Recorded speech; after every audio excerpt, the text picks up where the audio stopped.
Hi class, how you doing? Welcome to week 3. Okay, moving right along, right?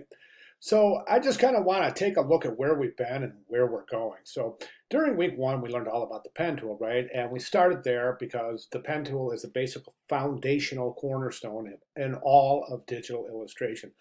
Now we've covered this a couple of times, but there are other ways to illustrate digitally without the pen tool. However, the pen tool is a need to know tool because it always goes back to the pen tool and the associated tools therein in order to be able to expeditiously edit paths and points in your digital illustrations. During week 2, we studied techniques to use to create the illusion of depth. Wasn't that fun? Things like overlap and the law of diminishing size and things like that, that we can really take a two-dimensional space and add three-dimensional illusion to it. It's great techniques, you got to admit, right? That was a blast. All right, week 3, what are we doing in week 3? This week we're going to concentrate on combining media techniques in order to kind of heighten the visual engagement associated with our illustrations. And here's some examples here. And this is directly relevant to the week 3 assignment, which we'll be doing exactly this. But here you see this very cool vintage photograph of a lake, and the squid, this giant squid, is illustrated right in the photograph.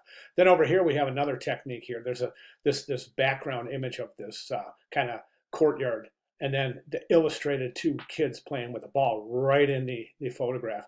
And then we have this kind of change gears a little bit. In this example, we see we've got an illustrated background and we place a photograph in that, right? And then we see this one's really cool. This little illustration here is really cool. This one's just a masked image in Photoshop, and then that image is placed in Illustrator right in the illustration.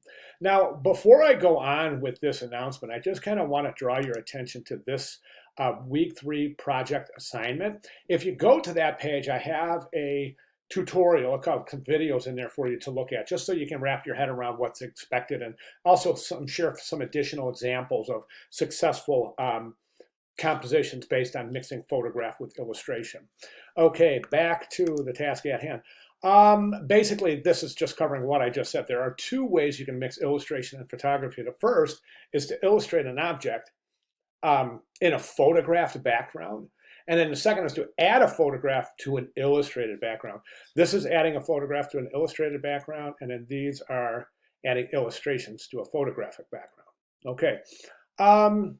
Oh, this week, guys, we're also submitting our proposals for the midterm project. I will go through that in just 1 second. But then we've got our plan at a glance, our week tasks, course schedule, and then a little kind of sneak peek at what we have moving forward. Let's jump over to the let's jump right over to the content page for week 3. There's a week 3 checklist, of course, go through that. Week 3 lecture, got to go through that, of course. Week 3 discussion forum, that's pretty self-explanatory, so I'm not really going to go through that at all right now. Week 3 project assignment, I talked about that a little earlier. Be sure you visit that page for more detail on that. Okay, week 3 visual critique, guys. I got this page open right here, and here's the visual critique. In your response to week 3 project, please consider a few of these topics. And then we have these 3 topics right here. Then at the bottom here, it says, remember to comment on the work of your peers. Now, one thing I want to reiterate and just reinforce the importance here in critique, you always want to provide suggestions for improvement. Always, always, always in critique. That's what it's about. Critique is not about just saying, hey, I like that, or hey, that looks cool, or hey, that was a good choice. It's about saying, hey, that's a good choice, but can we make it better by XYZ, right? Or you know, hey, I kind of like your colors here, or good color palette, but we could enhance visual engagement by XYZ, right? So you always, critique really is about your observations, what do you see and feel when you look at the piece, and then analyze the piece, and then provide comments for improvement. Okay, really important, guys. I'll be looking for that in the critique, by the way. Okay, next we have our our week 3 quiz. Midterm proposal. I'm going to go through that, guys. I've got that open right here. Okay, so the midterm project is this is the proposal. Okay, so the proposal is not graded. The midterm project, of course, is. So what's the proposal? Is this?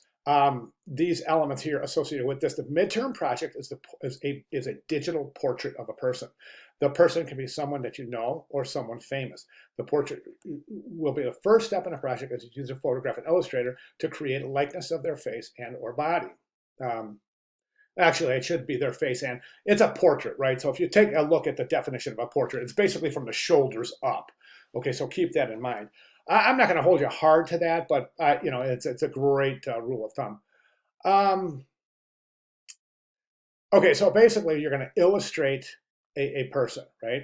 And then that illustration will probably likely have a background, and I'll give you some examples when that time comes. But then you're going to the second part of the project is for you to research at least 4 more additional illustrations, not photographs. Illustrations in the composition. The additional images should illustrate and tell the story of the person and their interests. Okay, so let me give you an example. Okay, let's say you choose to illustrate Steve Jobs from Apple. Okay, so you do a digital illustration with the background. Okay, and then you would add, excuse me.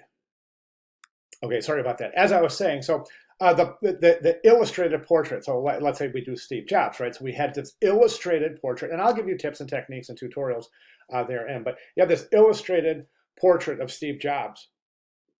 And then what you could do is you could take those 4 other illustrations and maybe here's the central image of Steve Jobs' portrait, right? And then maybe radiating around his head, you could have, you know, like an illustration of an iPhone, and then an illustration of an iPad, then an illustration of a Mac computer, then an illustration of an iMac.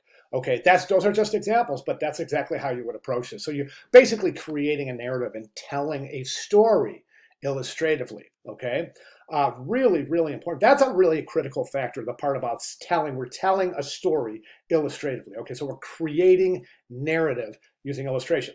Okay, so the proposal itself. Now, remember, this week 3, this is due as the midterm proposal. All right, so the midterm's a different assignment, but the proposal should include your name, the title of the document, the date, your proposal thesis statement, a few paragraphs will be fine there, techniques that will be used in the portfolio. So summarize the techniques you plan. So in other words, you're planning. This is your conceptual plan. Okay, so you're really deciding the foundational start of your project here and defining it. Okay, techniques that will be used in the portfolio. That should say project, by the way, guys, not portfolio. Techniques that will be used in a project. Visual influences from lecture materials, previous projects, internet, popular culture, etc., that will inform the work. So in other words, let's say you have you've gone out and found some tutorials on how to illustrate a person using Illustrator.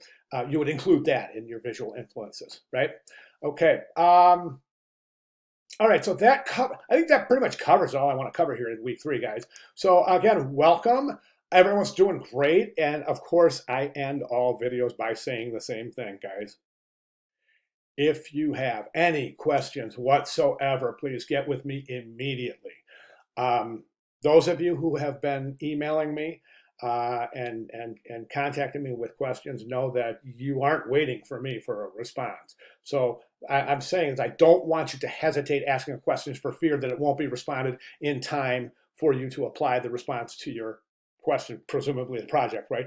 As I said, you won't be waiting for me. Typically, I get back in a matter of hours. I'm in every day, so I don't miss anything. So yeah, please have at it. The point I'm trying to make is please ask questions quickly. If you have them. All right, great job. All right, guys, welcome to week 3. I'll see you guys in class.